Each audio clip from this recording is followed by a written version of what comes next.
For ballet dancers, repetition is the key to success.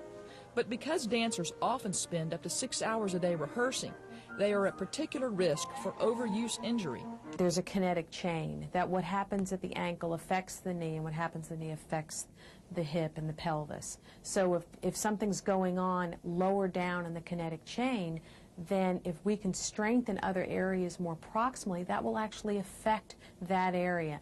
Dr. Carrie Marr, a physiatrist at the University of Alabama at Birmingham, heads up the Performance Medicine Clinic at UAB.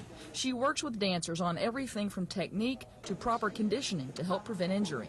You have to be keyed into the fact that these dancers, the whole idea is it's repetition. And are they doing something wrong?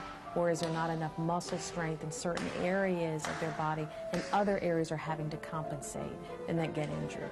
Very good. So we're looking at 60. As Marr and her team evaluate 55. a dancer, Okay, go back. they look at the range of motion, how flexible they are, proper positioning and technique.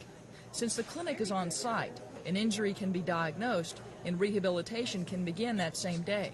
The challenge is getting to the root of the problem. What we'll do is try to go that one step further and ask, why is that muscle overused?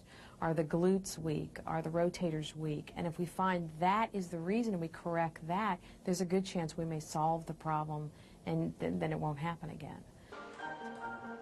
Because dancers often start competing at a young age, Dr. Marr says making sure your child is receiving proper instruction is critical to avoiding injury. If we could get to the dance teacher and teach them about warm-up as well as the patient or the student themselves, then we'll have a much better chance of actually getting some injury control or some prevention of injuries. From the University of Alabama at Birmingham, this is Andrea Reber reporting.